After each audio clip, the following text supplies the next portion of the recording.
Hewan sering terlihat sangat bersahabat, tapi beberapa dari mereka bisa mengalahkan bahkan petinju paling berpengalaman. Domba tanduk besar jantan paling serius saat berduel. Biasanya, hanya yang terbesar dan terkuat yang bisa menang. Pertama, mereka mundur ke arah berlawanan. Jarak ini berguna untuk membentuk kecepatan. Lalu, duar! Kepala mereka saling bertubrukan dengan kecepatan sekitar 24 km per jam. Tanduk besar ini adalah senjata utama mereka. Tanduk ini lebih berat daripada semua tulang lain di tubuh mereka dan tidak akan patah saat bertarung karena sangat fleksibel. Kuda punya salah satu mata terbesar di kalangan mamalia darat manapun. Pandangannya hampir seperti panorama. Satu-satunya titik buta kuda adalah area di antara mata dan bagian belakang kepalanya. Jadi, kuda sangat baik dalam mendeteksi musuh. Kuda bertarung dengan berdiri menggunakan kaki belakang. Dan inilah jurus andalan mereka, tendangan ganda kaki belakang. Dampak benturan jurus ini cukup kuat untuk mematahkan tulang. Mamalia terbesar di Amerika Utara, bison, adalah petarung hebat. Tingginya bisa mencapai 2 meter dan beratnya sekitar 1.300 kg. Bison jantan sering memperebutkan betina dan duelnya bisa sangat serius. Bayangkan, dua makhluk raksasa ini saling menyundul pada kecepatan 56 km per jam.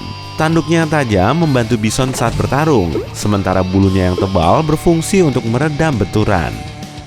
Ini dia salah satu petarung paling profesional di bumi, kalajengking gurun. Seperti kesatria abad pertengahan, mereka mengenakan baju zirah.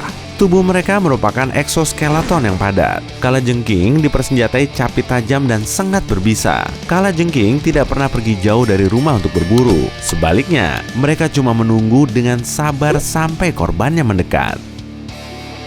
Serigala sering berebut wilayah dengan kawanan lain. Perkelahian ini sangat bisa sadis karena serigala sudah belajar bertarung hampir begitu mereka lahir. Serigala dewasa punya bobot sekitar 40 kg dan dipersenjatai taring sepanjang jari manusia. Serigala betina sama tangguhnya dengan yang jantan. Jika si betina ini menjadi yang terkuat, dia akan menjadi pemimpin kawanan. Sehingga bukan cuma ada pejantan alfa, tapi juga betina alfa. Beruang grizzly adalah salah satu karnivora paling berbahaya di dunia. Juara kelas berat ini sering memperebutkan betina dan makanan. Otot di tubuhnya memberi grizzly kekuatan 5 pria dewasa. Berdiri setinggi 2,4 meter, grizzly mengunci lawan mereka dalam cengkeraman yang kuat sambil mencoba melancarkan gigitan dahsyat. Grizzly menargetkan kulit longgar di leher masing-masing. Taring jantan besarnya bahkan bisa menembus wajan besi.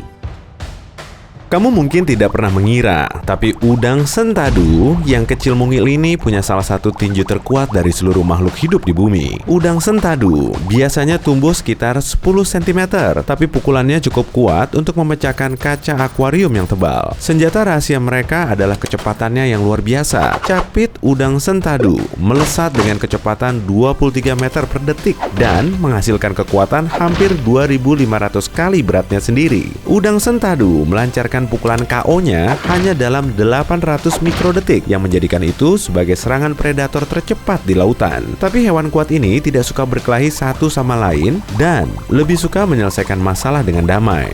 Jaga perdamaian, mereka lebih suka mengadakan ritual sparring. Tujuannya untuk menunjukkan kepada lawan seberapa kuat diri mereka. Tapi ini lebih seperti kompetisi dibanding pertarungan sungguhan. Semut rahang perangkap adalah petarung yang gesit. Spesies ini dinamai demikian karena mulutnya bisa menekan mangsa dengan kecepatan kilat. Semut ini bertarung untuk menentukan siapa penguasa di sarangnya. Mereka bisa menyerang lawan sekitar 41 kali dalam 1 detik. Saking cepatnya, hanya kamera berkecepatan tinggi khusus saja yang bisa merekam pertarungan mereka secara detail.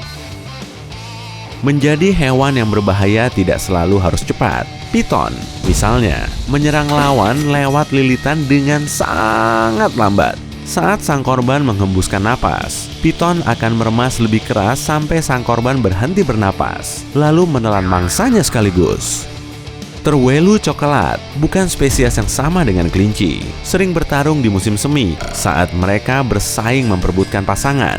Perkelahian mereka bisa sangat brutal. Kedua terwelu berdiri dengan kaki belakangnya dan saling memukul dengan kaki depan. Dengan begini, pertarungan mereka sangat mirip tinju. Para ahli dulu mengira duel ini hanya terjadi di antara para pejantan, tapi ternyata para betinanya juga bisa memulai perkelahian. Tapi bagi para betina, pertarungan ini adalah untuk mengusir terwelu yang mengganggu.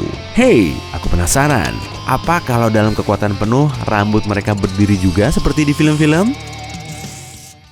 Mari lanjut. Petinju paling terkenal di dunia hewan, tentu saja kanguru. Saat bertarung, kanguru saling menyerang dan mencengkram dengan tangan mereka, sehingga kanguru yang berotot besar lebih diuntungkan. Kanguru juga bisa menyepak dengan kedua kaki belakangnya. Kanguru sering berebut perhatian sang betina atau akses ke tempat minum. Duel mereka bisa sebentar, lama, atau hanya adu kekuatan. Kanguru merah Australia bernama Roger adalah bintang tinju kanguru yang paling terkenal. Berkat tubuhnya yang berotot, Roger bahkan bisa memukul KO lawan yang super kuat. Selain itu, dia bisa dengan mudah menemukan ember besi dengan tangannya. Ember KO. Burung sekretaris mungkin terlihat aneh, tapi tendangannya tak bisa diremehkan.